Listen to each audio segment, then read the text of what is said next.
Bismillahirrahmanirrahim. Assalamualaikum warahmatullahi wabarakatuh. Innal hamdalillah nahmaduhu wa nasta'inuhu wa nastaghfiruh wa na'udzu billahi min shururi anfusina wa sayyiati a'malina. May yahdihillahu fala mudilla lahu wa may yudlil fala hadiya lahu. Wa asyhadu an la ilaha illallah wahdahu la syarika lahu wa asyhadu anna Muhammadan abduhu wa rasuluh. Usikum nafsi wa iyyakum bi taqwallah. Faqad fazal muttaquna kama qala jalla wa ala. Ya ayyuhalladzina amanu taqullaha haqqa tuqatih wa la tamutunna illa wa antum muslimun. Wa qala aydan يا أيها الناس اتقوا ربكم الذي خلقكم من نفس واحدة وخلق منها زوجها وبث منهما رجالا كثيرا ونساء واتقوا الله الذي تساءلون به والأرحام إن الله كان عليكم رقيبا يا أيها الذين آمنوا اتقوا الله وقولوا قولا سديدا يصلح لكم أعمالكم ويغفر لكم ذنوبكم ومن يطع الله ورسوله فقد فاز فوزا عظيما. أما بعد رب اشرح لي صدري ويسر لي أمري واحلل عقدة من لساني يفقهوا قولي. Hadirin dan hadirat jamaah Masjid Babus Salam rahimani wa rahimakumullah. Di pagi ini kita bersyukur kepada Allah Subhanahu wa taala mengumpulkan kita. Dan tidak lupa kita mengingat hadis Nabi SAW, la yashkurullah man lam yashkurin nas. Tidak dianggap terima kasih, tidak dianggap dia bersyukur kepada Allah apabila kita tidak berterima kasih kepada sesama manusia.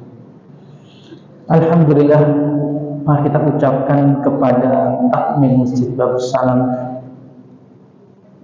jazakumullahu khairan katsiran. Semoga Allah Subhanahu wa taala membalas panjenengan karena sudah mengadakan acara support tentu dari jamaah juga, sehingga saat ini pagi ini kita bisa berada di sini. Ini semua juga ya tidak lupa dari Allah Subhanahu wa taala dan juga semangat bapak-bapak takmir. Walaupun sudah jenggotan putih-putih, Masya Allah. Semoga Allah balas dengan surga. Semoga Allah jadikan ini amal jariah, insya Allah. Bapak Ibu yang kami muliakan, tidak lupa salawat dan salam kepada Nabi kita Muhammad SAW. Semoga kita menjadi umat beliau yang tidak akan mendapatkan nanti syafaat beliau pada hari kiamat. Pada pagi ini kita akan berbincang bersama tentang judul besar sebetulnya, bab yang disebut dengan tazkiyatun nafs, tazkiyatun nufus, mensucikan jiwa, atau tazkiyatul qalb, tazkiyatul qulub, membersihkan hati. Ini judul besar. Di antara ya agar orang di bab itu, dalam bab itu adalah hati yang lembut. Karena bab ini penting sekali, ya, bagian kecil di bab itu, karena seseorang itu selama dia seorang hamba pasti dia berbuat dosa, pasti dia berbuat dosa, dan dosa itu kan nuqtatun sauda, kata Nabi, adalah sebuah titik hitam. Nah, maka jemaah rahimakumullah, di hati ini kita ini juga, hati kita itu adalah seperti pakaian. Kalau pakaiannya kasar, nyaman buat Mbak? Nggak ya? Pakaiannya baru, buat ibadah nggak nyaman. Jangankan dia, orang sebelahnya pun nggak nyaman. Ibu-ibu misalnya kemudian habis buat asal, kan nggak nyaman juga dibuat ibadah. Tapi kalau seperti ini pakaian dengan rapi, kemudian wangi, ambil nyaman. Tapi saya nanya, pakaian ini bisa kotor betul? Bisa. Kalau warna debu, kotor. Dan tadi masalahnya, kalau pakaian tadi bisa kita cuci, kita lepas. Masa hati mau kita lepas? Tidak bisa. Tidak bisa kita lepas. Jadi kemudian bagaimana caranya mencuci hati biar terus lembut? Pastinya seseorang itu lembut. Kullu mauludin 'alal fitrah. Orang itu setiap anak dilahirkan di atas fitrahnya, yaitu agama Islam, bertauhid, lembut. Tapi bagaimana sekarang? Jadi itu yang ingin kita bahas ke depan ini, yaitu cara mensuci, membersihkan hati kita biar kita lembut tadi. Karena pakaian, seperti pakaian, kalau kotor, pakaian dicuci dengan deterjen, dikum. Nah, kalau hati gimana? Tentu kita tahu, jamaah rahimani wa rahimakumullah, bahwa asal dari semua hati itu tazkiyah, asalnya adalah tauhid. Asalnya adalah tauhid. Apa itu tauhid? Ifradullah, mengesahkan Allah dalam segala ibadahnya. Itu asasnya dulu. Kalau tauhidnya lurus, maka insya Allah mudah untuk dilembutkan. Kalau tauhidnya nggak lurus, biasanya engkel-engkel, nggak cocok, nggak nemu kalau ngobrol, nggak nemu, tauhidnya beda. Artinya ada kecampur syirik di situ. Ini asasnya. Nah, bagaimana kemudian kita ambil dalam surat Al-Mutaffifin, di mana Allah Subhanahu wa taala berfirman di situ, A'udzu billahi minasyaitonir rajim. Kalla bal rana 'ala qulubihim ma kanu yaksibun. Allah Subhanahu wa taala, sekali-kali tidak.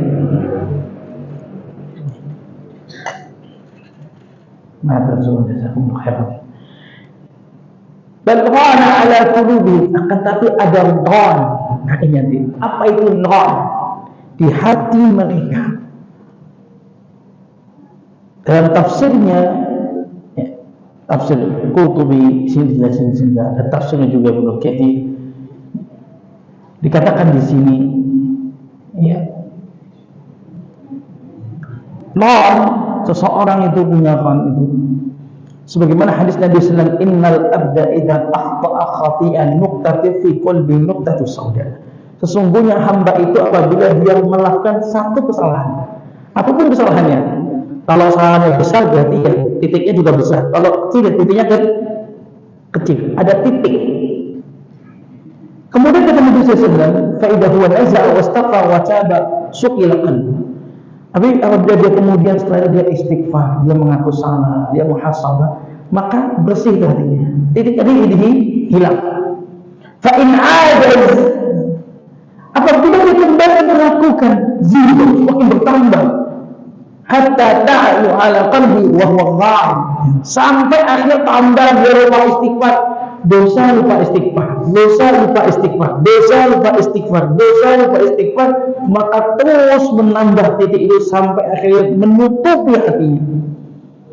Sehingga dikatakan para ulama di sini, ya,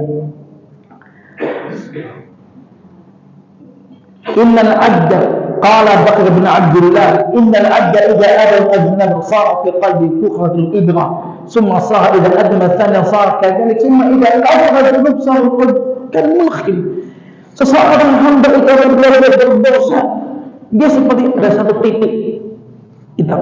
Tapi kalau kemudian terus berdosa, maka menjadi seperti apa ya? Sesuatu yang saringannya kasar. Jadi saringannya itu nggak bisa menahan dosa. Jadi dosa besar, dosa kecil gampang masuk karena berhutang. Bahkan kalbu roba seperti kabut. Bapak Ibu, kalau kita berjalan di atas ada kabut dan bisa nggak melihat? Kalau tebal kabutnya bisa. Jangan kita lihat mobil kasih senter dipakai untuk apa itu namanya? Yang biasanya kalau lampunya biar lebih terang, didim gitu, dikasih lampu lebih terang lagi. Tetap nggak lihat. Ya, seperti itulah. Kalau seseorang berbuat dosa, dia tidak bertaubat, ya seperti itu. Hatinya nggak bisa melihat itu sebuah dosa. Seandainya dia tahu dosa, tapi cepat masuk karena gak ada punya saringannya, bolong-bolongnya besar, jadi masuk. Dan kalau orang itu dia dosa istighfar, maka saringan tidak ada. Jamaah rahimakumullah, ya. Seperti juga Mujahid mengatakan huwa rajulun yadhbu dzamb fa yuhitu dzambi qalbi thumma yadhbu dzamb fa yuhitu dzambi qalbi hatta taghshiyat qalbi. Kata Mujahid juga dalam tafsirnya, seorang berbuat dosa, kemudian berbuat dosa lagi sampai tertutup itu hatinya. Disinilah seseorang, ya, penyebab utama seseorang itu adalah kenapa hati dia tidak bisa membuat tidak banyak istighfar. Tidak banyak istighfar. Padahal ya, seandainya dia banyak istighfar, setelah dia berbuat dosa, maka dia istighfar, Allah hapuskan itu dosa. Berarti dari hadis ini cara mencuci hati kita biar lembut, biar bersih adalah istighfar. Kalau tadi kotor kita pakai pakaian yang sudah dicuci. Nah kita nih keras banget nih, hati ini saat ini keras, gampang emosi, kan gitu, keras sekali. Udah hidup istighfar. Saat itulah kita cuci. Kalau istighfarnya 1000, 2000 kan berarti cucinya banyak. Kalau memang bisa tadi, jadi hikmahnya nanti hitungnya tidak bisa sekali dibersihkan, butuh gosok lagi. Siang ini gosok, malam nanti digosok sampai gosoknya bersih. Baru di situ. Kalau sudah titik itu, masya Allah. Apabila dia musibah, ada sesuatu, langsung hati ini akan tidak nyaman. Itu kan? Wah, kayaknya nih aku nih diuji oleh Allah. Kayaknya nih aku nih kurang dekat lagi.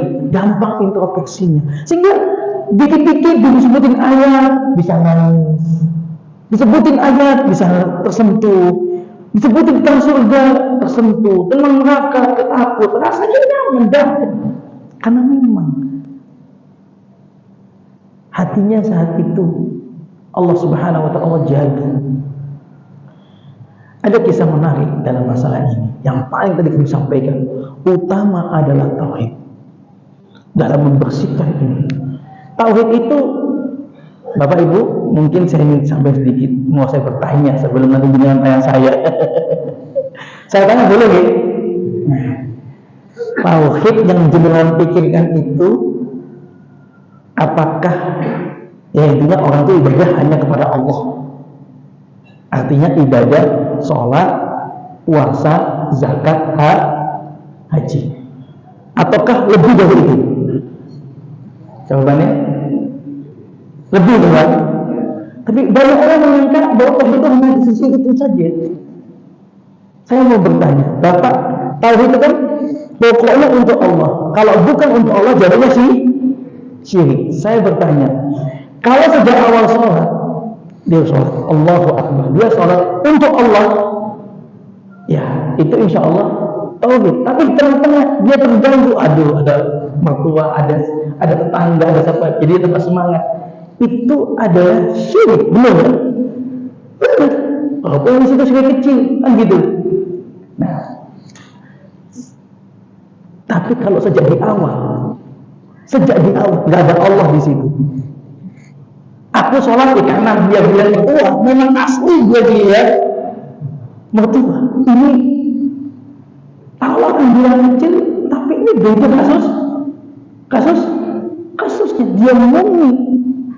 Dia murni ibadah itu harusnya untuk Allah, murni sejak di awal nggak dikasihkan kepada Allah. Beda nggak kasusnya? Beda, sama. Nah, kalau orang bilang bab sholat, tanyakan semua segala ibadah. Apa itu ibadah? Kata Syekhul Islam Taimiyah, ismun jami' likulli ma yuhibbullah wa yardah min qawli fi'l bahwa wa batina. Setiap sesuatu yang mencakup tentang apa namanya, baik yang zahir maupun batin, perkataan atau perbuatan yang di situ mengarah kepada cinta Allah dan mendatangkan cinta Allah dan ridhonya Allah, itu adalah ibadah. Bukan cuma sholat, puasa, sedekah, datang ke majelis taklim, niki ibadah, napa mboten? Ibadah, kita sepakat ibadah. Tapi kalau ibadah, ya dia datangnya, betulnya nggak ingin, sungkan, dicet kali takmir, dicet kali tonggo. Berarti datangnya sejak di awal bukan karena itu syirik. Itu syirik, kebalikan dari tauhid. Jadi benar-benar luar biasa pentingnya tauhid, sehingga luar biasa pentingnya kita memperhatikan niat kita, karena mempengaruhi hati. Tauhid dan syirik itu bukan cuma dengan bab sholat, orang datang ke kuburan, orang datang membaca pakai jimat, bukan sekedar itu bab besar memang. Tapi ada hal-hal yang kita perhatikan. Kalau kita memang datangnya karena nggak sungkan, itu kan berarti sejak di awal tidak ada Allah. Tapi kalau kita datang awalnya karena dicetusnya, kemudian kita tata niat kita, walaupun nanti di situ ada unsur apa namanya? Ya gak sungkannya gitu kan, wajar. Yang penting syaratnya tidak dominan. Kita ingin saya meluruskan masalah tauhid ini dulu, bukan sekedar bab salat, bab zakat, bab segala yang berkaitan dengan Allah. Ini penting kita luruskan. Benar-benar karena Allah Subhanahu wa Ta'ala, itu baru tauhid. Di dalam ibadah pasti ada iming-iming. Ya Ustaz, ada orang itu ingin ibadah, dia niatkan biar nanti ketemu konco, kajian ketemu teman, atau dia ibadah ingin nanti biar dapat dunia. Ada yang begitu Pak? Sholat malam sengaja biar Allah mudahkan urusannya. Ada orang ini tipis sangat, masalah hati tipis sekali. Hati salah bisa jadi syirik, bisa jadi ikhlas, bisa jadi tauhid. Ini sebab sama. Kalau sejak di awal yang diharapkan adalah itu, aku sholatnya memang biar urusan itu mudah, maka itu tidak ikhlas namanya. Tidak ikhlas. Tapi bagaimana kalau dia harus sholat karena Allah? Kalau nanti kemudian mulai plusnya, berarti mulai plus. Oh, dengan sholat tahajud Allah menjaga urusan itu urusan lain. Yang penting saat dia menjaga seorang hamba itu tak kala dia ibadah, apakah nunggu keutamaan kita mengabdi kepada Allah, apakah tunggu ada keutamaan, ataukah memang kita ibadah secara asalnya. Kita ibadah tidak perlu menunggu keutamaan.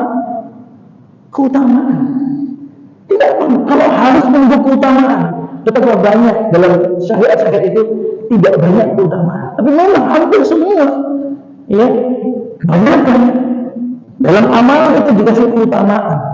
Sholat sunnah sebelum subuh, keutamanya khairum minad dunya wa ma fiha. Orang ada semangat sholat sunnah qobliyah subuh, datang sebelum karena ingin sholat. Tapi tak kala dia terpaksa harus untuk Allah, pahalanya dapat dunia dan seisinya. Ada keutamaan. Tapi contoh misalnya, jenengan pakai kopiah, ada keutamaannya. Kalau kita tahu yang kita bahwa sunnah Rasul, kenapa kita tahu bahwa orang pakai kopiah nanti di surga begini, dia akan mendapatkan ini? Kita mengabdi kepada Allah. Tauhid itu kita mengamalkan sesuatu tanpa ada pamrih. Adakah keutamaan, adakah tidak kita itu? Kalau ada di situ keutamaan, itu nilai plus jangan sampai kita jadikan niat. Dalam surat Hud ayat 15, dalam surat Hud,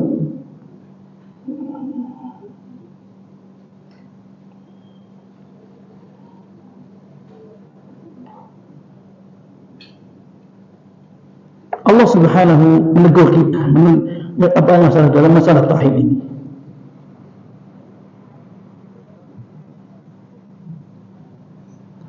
Allah Subhanahu wa ta'ala berfirman, "Man kana yuridul hayatad dunya wa zinataha nuwaffi ilayhim a'malahum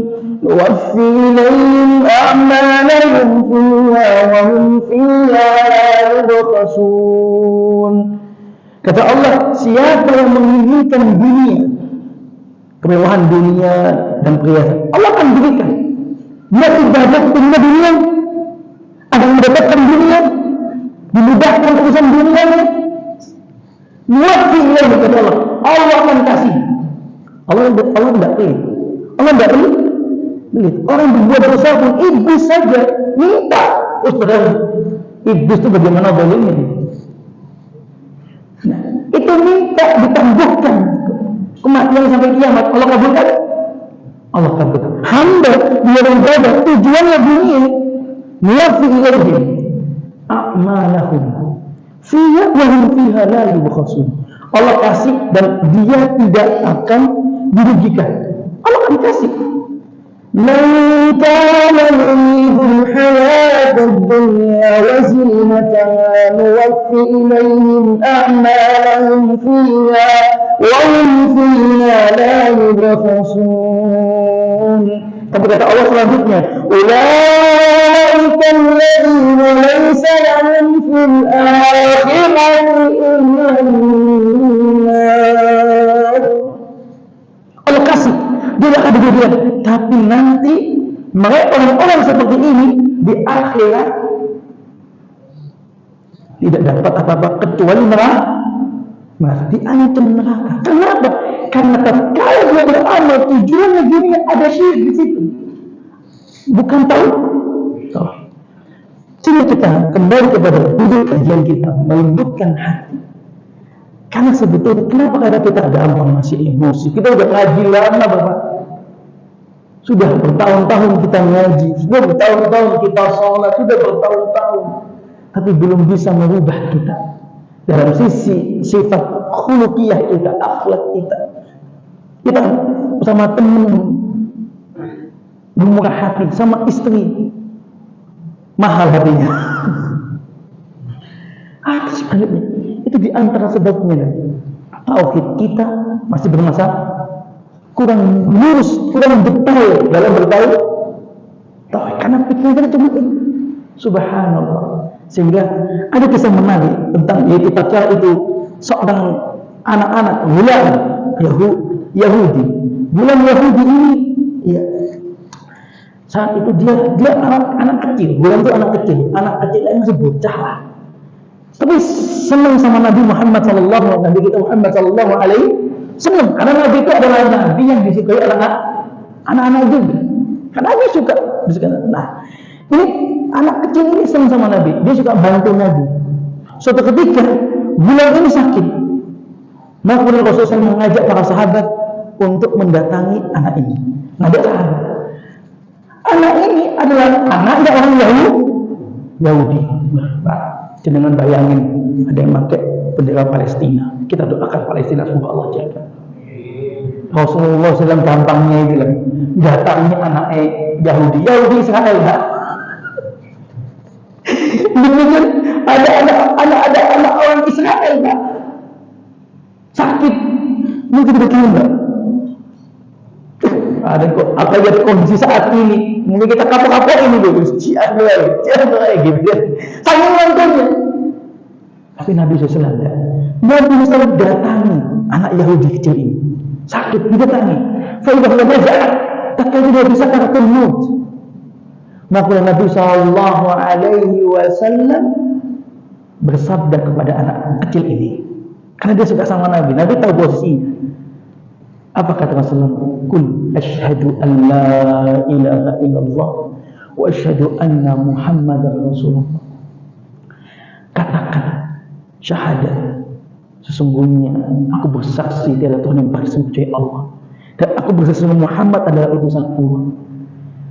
Kemudian anak kecil ini fata ila abi, dia kemudian noleh sama bapaknya. Lihat bapaknya yang saat itu berada ala raksi, di dekat kepala,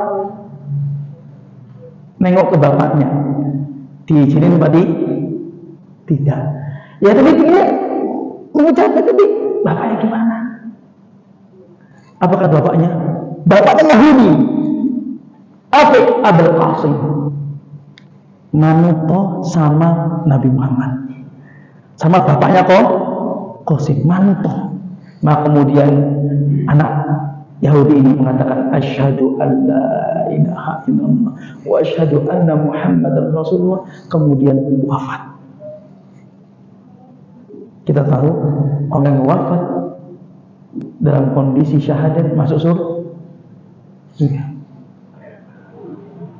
Taksis tauhid dalam masa Allah menerima hati kita karena tauhid kita begitu kuat. Makanya kata Nabi Ibrahim, yauma la yanfa'u malun wa la banun illa man ata Allah biqalbin salim. Di hari itu tidak bermanfaat harta dan anak, tapi hati yang semangat. Bapak Ibu yang kami muliakan, yang kedua, cara mencuci. Jadi kesimpulan dari yang pertama ada bahwa hati kita itu melembutkan hati, kita detailkan tauhid, apapun ibadah untuk Allah. Jangan sampai ibadah sedekah karena ini, tapi boleh kita beribadah apabila ibadah ada bonusnya, itu nggak ada masalah. Kemudian dari asas tauhid itu, apabila kita kemudian kuat, apabila kita berdosa, maka kita istighfar. Dengan begitu kita mencuci hati. Yang kedua, agar kita juga mencuci hati adalah jangan kita itu gampang tertawa. Iyyakum muqassatud dhahak fa inna tumitul qulub. Hati-hati, jangan suka ketawa. Kalau bapak-bapak, kalau anak yang ketawa atau anak-anak atau usia masih muda, seperti saya muda nih, kadang-kadang masih wajar. Tapi kalau bapak-bapak kerjaannya jagongan, saya pernah lihat beberapa orang tua itu, tak ada asal saya lewat mau untuk kajian, jagongan di situ. Mau maghrib selesai kajian saya, masih ketemu baru lagi, masih jago, ada orang 5. Ya.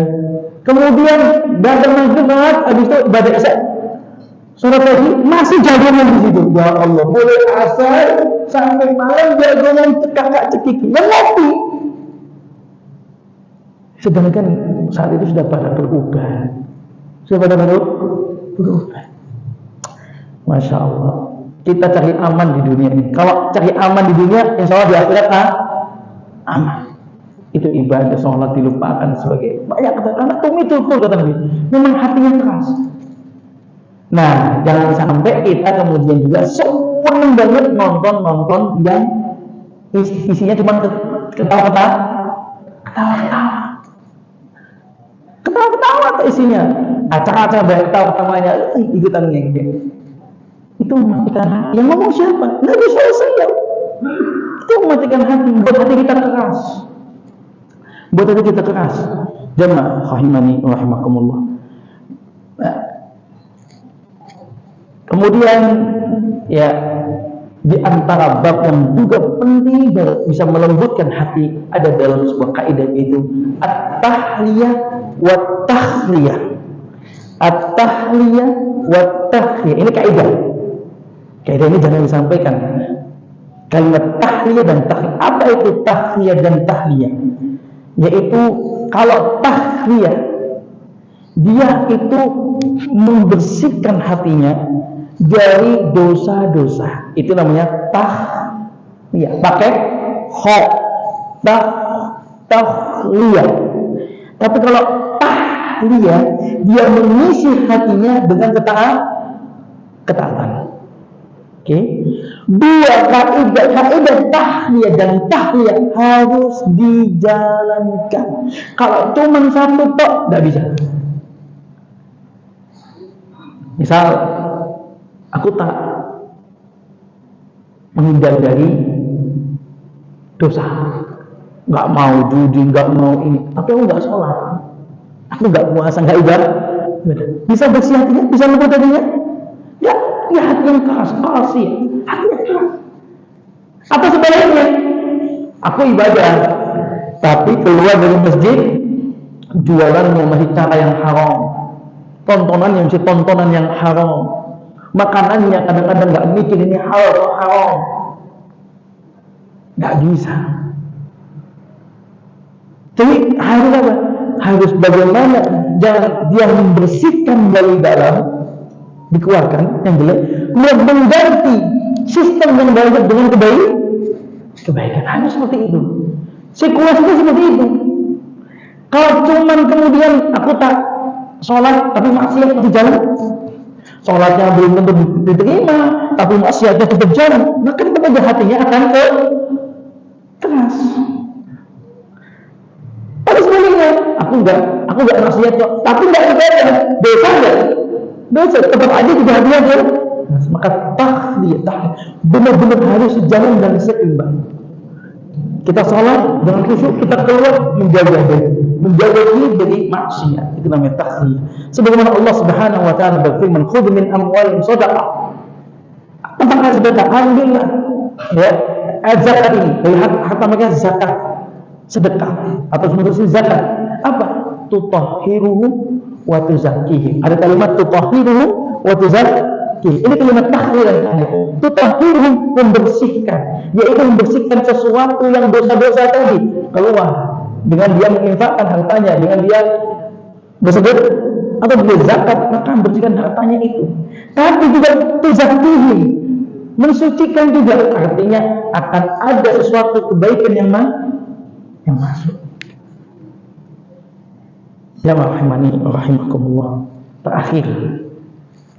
Terakhir adalah saya ingin menyampaikan di antara bab besar hati itu lembut. Hati orang lembut adalah gampang memaafkan. Allah Subhanahu wa taala berfirman dalam surat At-Taghabun, "Wa in ta'fu wa tasfahu wa taghfiru fa innallaha ghafurur rahim." Sebelumnya, "Innama amwalukum wa auladukum fitnah wallahu indahu ajrun 'azim."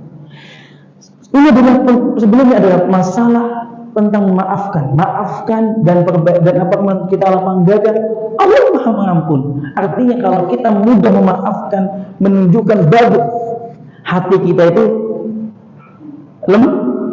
lembut. Nah, ini yang ingin sampaikan bab terakhir ini. Kebanyakan orang, Bapak Ibu, kalau jenengan Pak misalnya diganggu sama orang atau sesuatu yang nggak jenengan sukai, jenengan itu bales, boleh mboten? Bales, setuju. Gimana nggak setuju? Bales, kamu lagi betul kan? Cuma pikiran udah enak, maka dia bales. Dan kalau tanya Ustaz, bagaimana Ustaz? Kalau saya ingin, silakan bales. Haknya antum itu, silakan bales, nggak apa-apa. Kenapa orang bales? Nah, di sini saya ingin mengajak kalimat nggak apa-apa bales, hak antum, tidak dosa, memang nggak dosa. Tapi ini kalimat bahaya. Kalimat ini bahaya. Di mana bahayanya? Allah berfirman, silakan buka dalam surat Asy-Syura ayat 39-40. Allah Subhanahu wa taala berfirman, "Alladzina idza asabahum badrun tasirun." Orang yang apabila ditimpa sesuatu bagyu yang dibenci sama dia, yang dia berkelahi, dia bertimpa, hum yang tasirun, dia membela diri. Boleh. Ayat Asy-Syura ayat 39 boleh. Tapi jangan koma kalau baca. Masih ada ayat 40. Fajazā'u sayyi'atin sayyi'atan mithluhā. Silakan kau balas, tapi kejelekan itu dibalas dengan kejelekan yang setimpal. Silakan balas, tapi balasnya setimpal. Faman 'afa wa aslaha fa ajruhu 'ala Allah. Siapa yang memaafkan dan memperbaiki, pahalanya di sisi Allah. Ayat ini bukan perintah untuk membalas. Maksudnya ayat ini nggak apa-apa kalau balas, tapi coba dihitung, dipertimbangkan benar. Pertimbangannya ada di ayat 40-nya. Kejelekan itu dibalas dengan kejelekan. Saya mau tanya kepada kita ini, sama kita dulu. Kita kalau dipukul sekali, dari berapa kali? Sekali. Dia kena dua. Dia kali apa nukaan gangguin kaki orang ini. Seandainya sekali, mungkin akan lebih kuat balasnya. Bisakah kita balas dengan yang dipukul atau diganggu dengan nilai 50 dibalas dengan 50? Bisa namanya? Sulit, tidak bisa. Kata Allah, sayyi'atun mithluhā. Kalau kita balas lebih dari itu, maka lebih dari itu dianggap kita mendolimi. Bisanya tersendiri. Ayo, kalau udah begini, kalau ada orang ganggu kita, mau kita balas?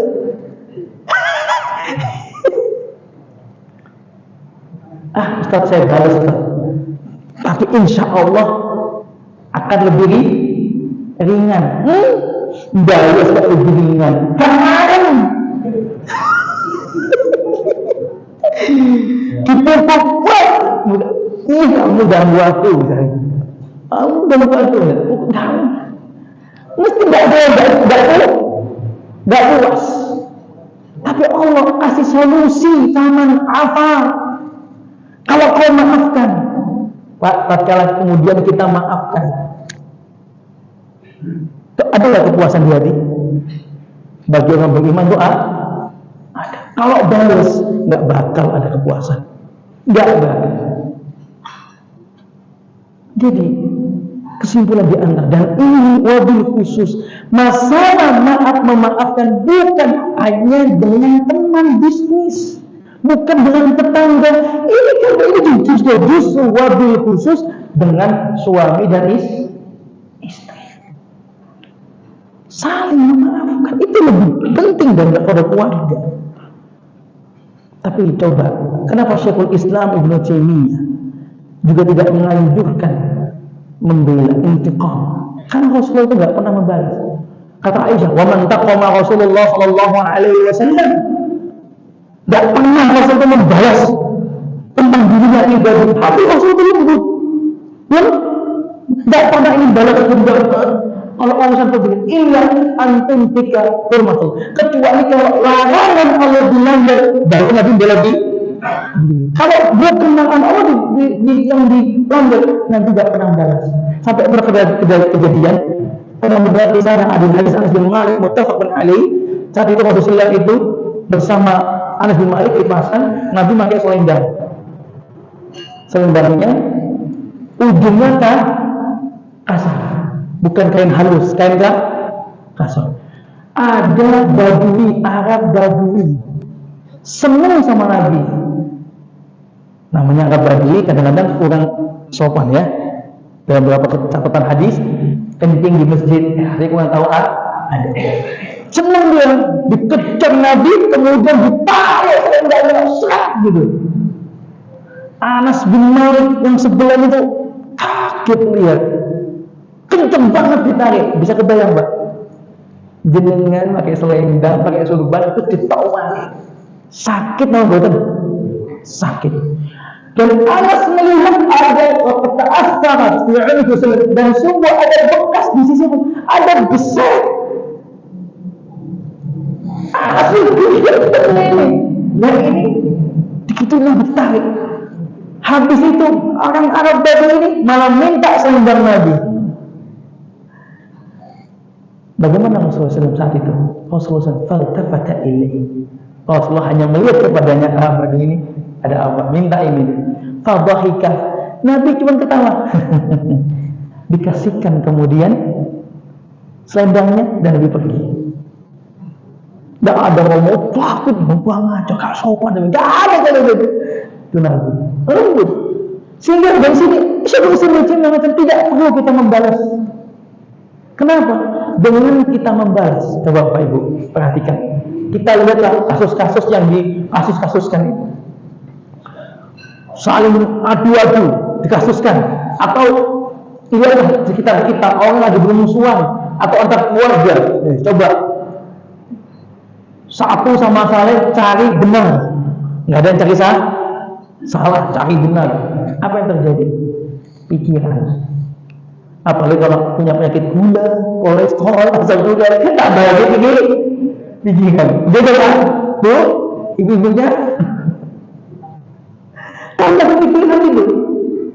Belum lagi kalau kemudian yang masalah adalah orang tua, antar anak sepupu dia ikut-ikutan, antar sepupu ikut-ikutan. Karena juga mendengar info yang nggak enak gitu. Belum lagi apa lagi, kemudian kalau itu pun dikasuskan, nyewa pengacara, biaya lagi, itu hati nggak tenang, nggak bisa makan, itu biaya, sidang sana, sidang sini, 2 kali 3 kali sidang, nggak selesai. Itu kita ingin balas, tapi ternyata coba kita contoh Rasul kita, hati yang lembut. Kalau dimaafkan, hari itu klik, hari itu selesai, dan ada energi yang keluar, enak, dan insya Allah di akhirat selamat. Ini kita kok cari aman, hati kita yang perlu kita cari aman. Maka Allah di akhir ini, kajian ini yang akhir tadi, bahwasanya ayolah sudahi kesalahan saudara kita. Jadilah hati yang lembut, buktikan hati bahwa kita udah ngaji, udah lama. Hati yang lembut adalah memaafkan. Insya Allah dengan memaafkan, orang-orang juga akan memaafkan kesalahan kita. Amin ya rabbal alamin.